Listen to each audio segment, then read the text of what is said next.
What's up, docs? I'm the Pillbug, and welcome back to Pesterquest. We're moving on to Equius' story. I don't know how this is gonna go, but knowing how fancy, strict, and sweaty the guy is, I imagine this is probably gonna go beautifully. It's a clear, cool night, and you're wandering around trying to decide whose hive you should crash at before the sun comes up. It's nice, having so many options for places to stay. You've cultivated a decent community for yourself, and there's an ember of pride in your belly about it. Still, you find yourself feeling a little aimless. The last couple of friends you made were pretty intense. That's not necessarily a bad thing, but you're vibing on a chiller frequency right now. There's still a while until it gets dangerously light out, so you sort of pop around seeing what feels right. It's kind of fun to test out the boundaries of your powers. You've used it to find friends, but you're really not sure how far it goes. You think tree, and you don't know how your magic brain decided which one to choose. But fuck if you aren't sitting in an extremely high branch a second later. You try it again, with whatever concept comes to mind. Oh god, this is Boldier's garden area. You try again, with whatever concept comes to mind. Garden. Cave. Mall. And it all works. I think... Oh, fuck, I know. This is one of the lime... Not lime bloods, those guys were wiped out. Jade bloods that you meet in Friend Sim. She had, the spiked collar, and she I don't know. I don't remember her name, fuck. I'd have to check the troll call again, but I don't want to do that. I'll save it for when I actually play Friend Sim. Well, or maybe when I try to look it up in the next episode or later in the episode. I don't know, man. I just really want to play Friend Sim. Have you noticed? Have you noticed I wanted to play Friend Sim? I want to play Friend Sim! God. I just peeked the mic. Now I gotta fix the... Damn it. I am not making it easier for myself to edit this shite. Anyways. Wait, is the game still being Yeah, it's still being captured. Okay, good. You don't remember ever having been to any of those specific places, but you feel a strange, prickly affinity for them each time your feet touch the ground. It still takes you a minute to open your eyes, even after you feel your guts all back in the right place, because what if you wake up in a room that feels like yours? Or, worse than infinitely more likely, what if you don't? You breathe in deep and immediately cough wretchedly. You open your watery eyes, clinging to the hope that maybe you come from a land of dusty comforts where you always just breathe in layers of dust and it's fine. It's not fine. You've landed inside one of the spindliest, most precarious hunks of metal that has ever been bolted into the side of a cliff. It looks like some ancient outpost. Not homey at all.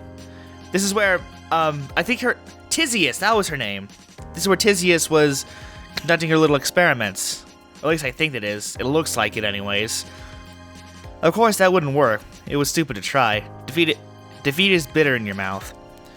There's a twisty part of you that wants to curl up on a particular piece of floor and take a nap. You can't work out how much of that is just you wanting to give in, so just in case, you don't surrender to it.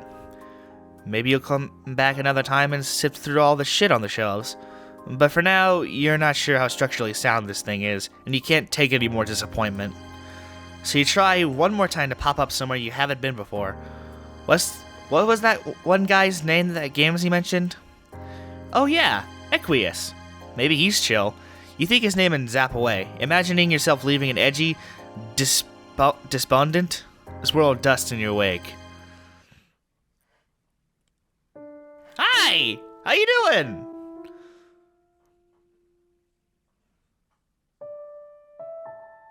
Focus on the text. Your magic zap calibration maybe isn't as off as you thought, because you pop in on Equius as close as it is possible to get in the dude without landing directly on top of him. The astonishing unchillness of the situation is imminently apparent. He's mid-jump, mid-yell, mid-sweat, and mid-swing on an outlandishly beefy arm towards you. You freeze frame like an anime protagonist analyzing their choices mid-battle, and in your draw out split second of an observation window, you realize he's not aiming at you, but in the direction of whatever noisy whirring thing you happen to plop down in front of. Fuck? As soon as he sees you, his eyebrows shoot up above his busted-ass glass sunglasses, and his yell strangles itself into panic. His arm shudders as though he's trying and failing to alter its glorious faceward trajectory. You really do not want to get your face punched off your head, so you scream and zap just outside the high arch door on the far end of the room. Oh god! More horse shit. I forgot that Equies has a bit of a fetish towards these things. You hear a deep, meaty thunk, followed by a groan, then a sharp metallic crunch. The whirring stops. Oh my god, is he dead? Is the other thing dead? Should you go check on him? You skitter away from the door and then back to it, unsure what to do. What was... no, it can't have been. Hello? Show yourself this instant. Ah, fuck, he does not sound happy. His words are a little garbled, too, like some teeth got knocked out by whoever's ass he was just kicking. You weigh your options. And I also say, because no... Let's be brave. Oh no. Oh man. You know, the Gamzee seal of approval is maybe not the most credible, but this guy might be an okay dude. And it would definitely be your fault if he was hurt in there. You should at least check on him, explain or something. You can zap away if it comes down to it. What the hell? Is that the music or was that something outside? It sounded like a fucking plane was going off. You do the polite thing, this time, and knock. He opens the door fast, like he was just on the other side of it. You both jump. He collects himself and glares at you, arms crossed against his heavy chest. Heaving chest. Rivulets of blood and sweat run together and pull into the divot above his weird alien clavicle, and a low, menacing sound rumbles through him. You feel it in your teeth. Holy shit, he's terrifying. Explain yourself immediately. Oh! Jesus! Wasn't expecting you to try and give me a smile there, bud. Please don't ever do that again. You think you might shit your pants on the spot, but he gives you a quick up and down and rearranges his expression to a sort of forced smile. It doesn't really feel any more welcoming, what with the blood dripping down his chin, but the fact that he's trying is maybe a good sign. He hauled in your fear shit, just in case. Or perhaps come in and take a seat. Yeah, thanks. He steps aside to beckon you through the door, then sort of freezes. Unless you should be the one God damn it! I shouldn't be hard on myself whenever I mess up reading something in a character's voice. It's damn it. Unless you should be the one instructing me, in which case it would behoove you to make that promptly apparent. I cannot work out how exactly to address you when you don't wear a caste symbol, and you look like that, which I am either very sorry for or quite cross about, depending on where the truth lies. Either way, I'm beginning to perspire about it, so out with it right now. Man, he's really struggling, and so is my not boom arm, this thing that's keeping me from saying harsh S's and T's and whatnot. Man, he's really struggling. The anger you felt radiating off him before is still there, but that doesn't seem to be all of what's driving him. It's like there are two competing forces inside him. One that wants to yell at you and one that wants to get yelled at by you. You might conceptualize these forces as fierce animals, wearing in a glorious and unwavering balance. Horses, perhaps? Subtle. Anyway, you'll workshop that metaphor later. You tell him you know you look weird, but you promise you're cool. You know a friend of his. At the mention of Gamzee, the corner of his lip curls up into something complicated, so you change course real fast, just in case. And Karkat. Does he know Karkat? What a guy. He eyes you warily. Or you think he probably does. With his eyes hidden behind his shades, you can't be sure, but he's being very still. Sweat and blood are still just fucking running down his face, and he's not even acknowledging it. You laugh nervously. You both continue to stand there, waiting for the other to make a move. It would be super helpful if someone was assertive around here. No! Oh, hey, you're his Lucis. I was about to get really confused for a second there. Like, why is there a human? Because is there a way I can get... Give me a second, I need to look something up real quick. Well, I could just show a picture instead of like what the Lucis looks like, but yeah, he's basically a centaur butler. Luckily, some kind of cow centaur it just described it for me. I didn't even need to describe it. His Lucis, you assume, breaks the awkward doorway stalemate by silently trotting up and handing Equus a desperately needed towel. He then offers you both some frosty glasses of milk. Something deep inside you feels a swell of warm recognition from the ritualistic moment of friend's parent bringing you snacks, so you down that thick shit in one go. Lucis's mustache flutters in appreciation, and after a nod between him and Equus, he leaves as quietly as he came. I see you're an aficionado of the sweetness of nectars. What the fuck is that? Is that Specs? Or is it Speaks? Cause the percentage sign for Equus is supposed to be an X or a cross. This speaks to the likelihood of your nobility, which is reassuring. I may be able to overlook the circumstances of our meeting then. If you can provide strong evidence, of course. Tell me, are you also a hoofbeast artist enthusiast? He beckons you inside the room. As you follow, you tell him you're not really sure what that means, but probably you're a fan of a lot of... Oh. Wow, so that's what that means. Cool! Yeah, you know, whatever. You feel like you've learned once that anything can be art if it feels right, so art can definitely be the, well-muscled horseman on the walls of this here living space. Equus rumbles in agreement and gestures towards a chair. It's one of those cool red and black gamer-themed chairs and with embedded speakers. Why would anyone buy those things? They can just get a pair of headphones and get a better sound quality from that. Seriously. Shut up, phone. Anyways, where was I? Oh yeah, there's a lot of that kind of decorating motif in here, which is a little at odds with the high ceilings and engraved doorways and general blue blood old money architecture. Oh yeah, and there are some broken bows and robot parts all over the goddamn fucking place. Not in neat little stacks, or connected to other robot parts to create whole robots, but an absolute wasteland of obliterated robo-corpses, like they all were torn limb from limb and then just scooted off towards the wall. A fair few of them are spattered in blood too, dried in... Who's texting me? It's Webtoon. Silent! A fair few of them are splattered in blood too. Dried, it looks almost black, but the fresh stuff on the fist of the one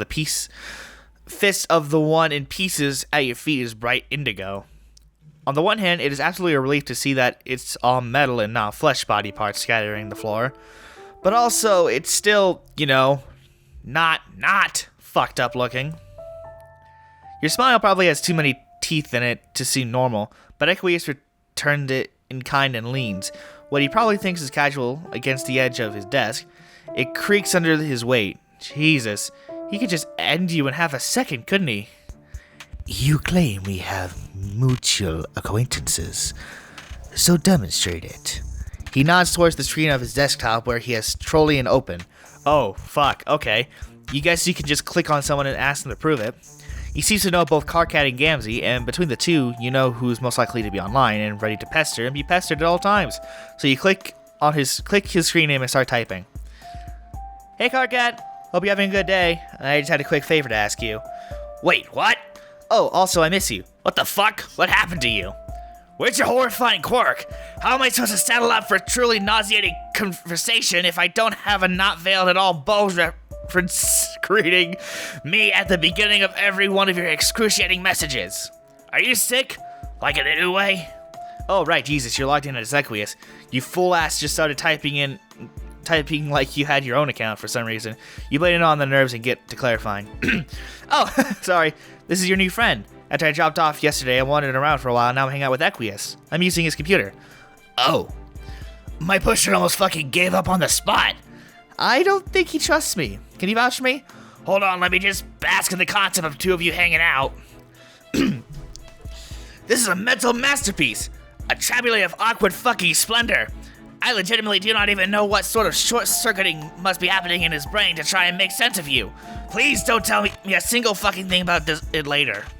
I'm done now. Is he watching? Equius leans over your shoulder and tucks his hair behind his ears so it doesn't get in the way of his typing. It's a bow and arrow. Any resemblance otherwise is only a pleasant coincidence. And yes, I am watching. Okay, whatever. Listen up, you milk log chum squelcher. This little guy right here, the one you're probably dripping sweat all over, that's one of the realest friends you will ever hope to make. Sure, they'll send you life careening horrendously off course, but it will absolutely be worth it for the level of dedication they bring to the table. Don't even bother with the blood color shit with this one, since they're the only one of their species.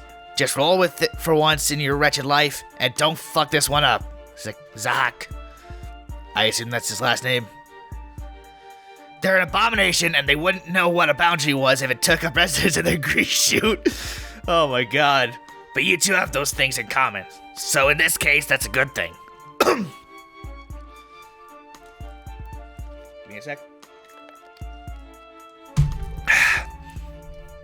Equius inhales sharply, and you wonder what Karkat meant by that.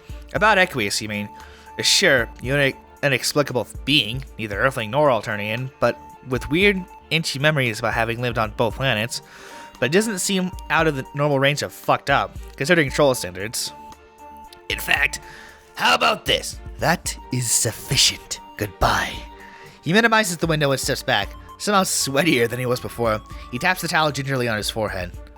So, we have now been properly introduced. Okay then.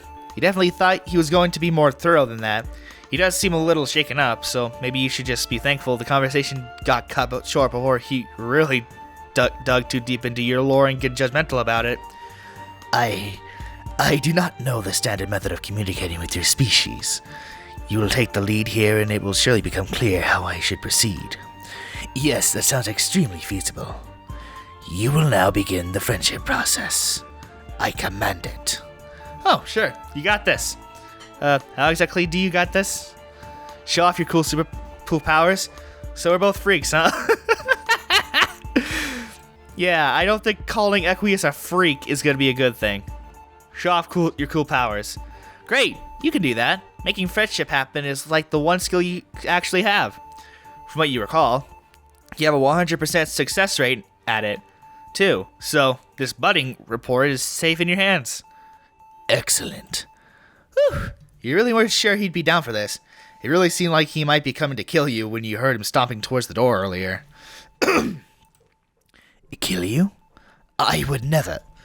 He cuts himself off, as though he didn't intend to admit he didn't have it in him to murder you, and clears his throat. At first, I thought you might be Arthur Milusis. It's ridiculous, looking back, though you do share sort of globular padded resemblance. How did you come to entangle yourself in my brawl, only to immediately escape? Are you abnormally fast? I admit that particular method of being strong had to not occur to me, but I am intrigued. I, too, like to test the limits of physical capabilities. Oh, no, you can just zap places. It's like a kind of strength, maybe. Oh, damn it. If you want to define a superpower that way, you show off a bit, since you know Equius likes demonstrations. You tell him about how all you have to do is think of the place or person you want to visit, and pop! You bop to top of a pile of robot parts, then back in front of him, on the floor. It's like that, except anywhere. I see. That is exceptional. He sort of just starts quaking gently where he stands. He rubs his neck with his towel, but he's not really even sweating anymore than he had been already. It's as though in his excitement he forgot to sweat and just dabbed by force or of habit. Is that a thing? Why are you even noticing this shit? It is impossible to bring along a pillion rider. What? What, like zap a buddy with you? In answer, you extend an elbow for him to grab. His whole body is vibrating by this point. He reaches his hand out, but stops just before he touches you, like you might shock him. It's okay, it won't hurt, you say. His fingers switching just above your elbow, and his mouth purses in distrust. Is he gonna break my arm? You're not sure exactly what he's worried about, since you're extremely dangerous, but you let him have a moment to work through whatever he's nervous about. He takes a steady breath. It's a little unsettling to see his face relax, even briefly, into soft, calm lines. Flipped palm, his hand slowly curls your forearm from below.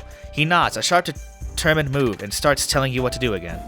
You will take me with you. Her name is Nepeta. Do you require any other information, or will that be sufficient? That ought to do it. You haven't heard of her, you don't think, but you feel an immediate surge of excitement about this little jaunt. It's probably mostly just the friendship thirst talking, but you can't help but feel like this is a connection that is supposed to be made, like it's something that matters. You zap away. Wait, what the fuck? The pleasant little cosmic slip and slide feeling when you zap around and jolted like you just got yanked off the ride with a fish hook to your guts. You land back exactly where you started. That did not work. Did you mislead me? No, this should work. You're not even high this time. As impressive as the strength of your power is, perhaps you need to apply more attention to the more intricate details involved. She's an olive blood, very short, and shamefully unkempt. This information will help. You hope so. He is starting to look pretty tense, even with the fond lilt in his voice as he talks about his messy friend. Give it another whirl, and then you feel it. That same weighty glare on your back of your neck telling you you don't belong. Fuck, you got zap blocked again. You will try again. Each word is ground out one at a time between his clenched teeth. Blood trickles through the cracks in his bite and out the corner of his lips. You really don't think it is going to work, but Equus looks like he is a second away from losing his shit, so reluctantly you comply. Quit fucking trying to skip ahead, it's not going to work. You motherfucker! As you hurl through space and towards Equus' floor, you start to wonder if this is just going to be what happens now when you try and make friends. You accept this truth into your heart and your face accepts impending wood planks. Equus lands on his feet a little ways away from you, his hands balled into fists, bellowing with impotent rage. He's not even saying words, just unleashing an agonizing guttural wail. He punches his already dead robot torso leaning against a bookshelf. In punctuation, he kicks its decapitated head, which explodes into a shower of bolts and sparks. As the dust clears, you see him dutifully wiping himself down with a towel, breathing hard. He seems to have worked his anger out, because he walks with purposeful grace, as though he learned it in cotillion, and sits next to where you're still sort of laying on the floor. You're both silent from a beat. Equus tugs at a lock on his hair, anxiously wrapping it around his finger. His hands fall to his lap. I apologize for that display. The disappointment and emotion is not my favorite. I feel better now, however. My Moirail lives very far away, so our paths never been able to cross. Whatever force is blocking us seems to wield significant narrative power, so I will respect its whims and above mine in status. For now. You know, it happens. You're no stranger to the ups and downs of friendship. The trick is to know when to keep trying and when to fall back, no matter how futile it seems or how alone you are. Your moral is impressive, considering your circumstances. That's probably mostly a compliment. You're not really sure. Your circumstances definitely seem like they could be worse. You are very sure of yourself. How do you manage this when you are only one of your kind? Without a society to tell you how to act or feel, how do you know if you are living in the correct way? How do you know where you belong? Or if you belong? Fucking ouch. The desire to belong in it is a yawning wound in your guts, one that never seems to heal. You try not to let this rip too many stitches out of it. You never feel totally secure, you say. There's always fear, always doubt, always pain. But you find people in unlikely places. Make community. You win it where you can. Shit, you have belongings at, like 8 people's houses by now? It's not the same as having your own spot, but it's definitely something. You start off on the defensive, but you realize it's true. So, really, you figure you're still defining yourself by your relationships to other people, but that can come from a good place and not just a twisted and forced one. You get wanting to know you're doing something right, unlocking your own mentality device set of achievements from that sweet dopamine rush, but leaning on a fucked up social system for direction and validation doesn't really help him, and it definitely isn't helping many others. You don't need that to figure yourself out. His brow furrows, and you can almost hear a couple of the 4672 rigid bars in his brain creaking open. It's not just other people you think. You find strength. Strength! Is that right? In your own self, too. You've met a lot of people and learned a lot of ways to be, but you're still working out what it means for you. No, it is not right, but I appreciate the attempt. This type of understanding does not come easy to me, but I believe I am following.